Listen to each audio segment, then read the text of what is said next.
दोस्तों ये जो सास दामाद का जो रिश्ता है, लोग इसको भी शर्मसार करने पे तुले हुए हैं। हाँ दोस्तों, ऐसा ही कुछ आपको इस कहानी में सुनने को मिलेगा, जो आपके पैरों के तले जमीन खिसक जाएगी। एक हबसी सास ने, जिस्म की प्यासी सास ने अपने दामाद को ही लेके फरार हो गई। आदाब, नमस्कार। शास्त्रीय कार स्टोरी के नए एपिसोड में आप सभी का बहुत बहुत स्वागत है। अगर मेरे यूट्यूब चैनल पे आप नए हो तो प्लीज चैनल को सब्सक्राइब और वीडियो को लाइक कर दो, ताकि मेरा हौसला बढ़ सके, और ज्यादा से ज्यादा इस वीडियो को शेयर करो ताकि और लोगों को पता चले आखिर ये कहानी है तो है क्या। तो बिना देरी के चलते हैं कहानी की तरफ। एक रामू नाम का लड़का होता है जो 28 वर्ष का होता है, और एक पूजा नाम की लड़की होती है। इन दोनों में आपस में अट्रैक्शन हो जाता है। बातें करते करते इनकी दोस्ती बढ़ जाती है, तो अट्रैक्शन पैदा हो जाता है इन दोनों के बीच में। रामू और पूजा एक दूसरे से प्यार करने लगते हैं।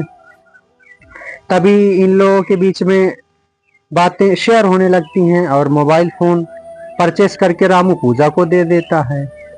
धीरे धीरे ये बात पूरे परिवार में फैल जाती है लड़की के, पूजा के। तो उसकी माँ को पता चलती है, तो वो कहती हैं कि किस लड़के से बात करती हो तुम? बोलती है मैं रामू से प्यार करती हूँ और मैं रामू से ही शादी करूंगी।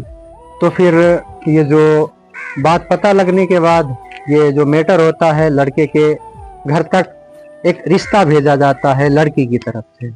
तो जो रामू होता है उसके यहाँ लड़की वाले आते हैं और बताया जाता है कि बेटा पूजा से आप प्यार करते हो और आप शादी कर लो पूजा से।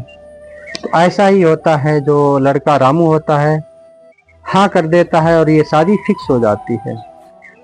शादी फिक्स होने के बाद थोड़े दिनों बाद जो शादी होती है, सारी रस्मों रिवाजों के साथ शादी होती है, धूमधाम से होती है। सारे लोग खुश थे, लड़की की तरफ भी लड़के की तरफ भी।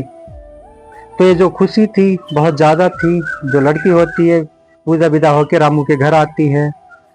उसके बाद ये जो लड़की थी, इसकी जो माँ थी, रामू अक्सर उनसे बात किया करता था। इन दोनों का जो नज़रिया था चेंज होता जा रहा था। तो क्या होता है, दोनों के बीच, सास और दामाद के बीच अट्रैक्शन जो होता है बढ़ जाता है। जब अट्रैक्शन बढ़ जाता है तो इनकी काफ़ी 3-4 महीने बाद चलती है। और एक दिन क्या होता है, जो रामू होता है पूजा को अपने मायके दिखाने आता है जी। उसका भी मन थक चुका था ससुराल से, तो घुमाने फिराने आता है अपनी वाइफ को लेकर मायके। तो इन दोनों के बीच में क्या होता है, तो जो पूजा होती है वो अपने कमरे में, जो सास होती है वो अपने कमरे में, रामू अपने कमरे में पहुंच जाता है। तो लगभग 10:30 बजे कॉल आती है रामू के पास। सास करती है कि बेटा मैं अकेली हूँ, तुम मेरे पास आ जाओ। और रामू आ जाता है और इन दोनों के बीच जो अट्रैक्शन था वो खत्म हो जाता है। ये दोनों फिजिकल हो जाते हैं, एक दूसरे के साथ शारीरिक संबंध बनाना शुरू कर देते हैं। अब ये जो संबंध बनाना था, ये जो कहानी थी हर रोज की हो गई थी। तो धीरे धीरे 4-5 महीने बीत जाते हैं। इन दोनों की कहानी ऐसे ही चलती रहती है ऊपर नीचे। तो एक दिन जो लड़की पूजा थी उसको रामू और अपनी माँ पे शक हो जाता है। तो वो बाजार के बहाने घर का मेन गेट खोल के छोड़कर चली जाती है। और जैसे ही वो छोड़ के जाती है, इनके बीच शारीरिक संबंध बनना फिर शुरू हो जाता है रामू और सास के बीच। तो जो पूजा होती है थोड़ी देर में फिर वापस आ जाती है, देखती है इन लोग को शारीरिक संबंध बनाते, पकड़ लेती है आपातकालीन अवस्था में। तो क्या करती है, जो पूजा होती है अपने पति के सर पे डंडे से वार करती है। जो उसका पति होता है वो वहीं पे मर जाता है। उसके बाद पुलिस को फोन करती है, बोलती है कि मेरे पति के मेरी माँ से नाजायज संबंध थे और इसीलिए मैंने उसको मार दिया। पुलिस जो डेड बॉडी को हिरासत में लेती है, पोस्टमार्टम के लिए भेज देती है, और जो लड़की होती है पूजा उसको जेल के पीछे भेज देती है, जेल की हवा खाने के लिए। तो क्या दोस्तों, ये जो सास दामाद का रिश्ता बहुत पवित्र रिश्ता माना गया है, इसको शर्मसार कर दिया है आजकल। हवस मिटाने के चक्कर में कुछ समझ में ही नहीं आता। किसी के मौसी को भनेज भगा के ले जा रहा है, बुआ को भतीजा, और ये सास को दामाद। ये सब कहानियां अब पुरानी हो चुकी हैं, नहीं तो हैं नहीं। तो हमारे समाज में ऐसे ही ये लोग इम्प्रूव करेंगे तो जो रिश्ते हैं वो तो गड्ढे में जाएंगे ही जाएंगे।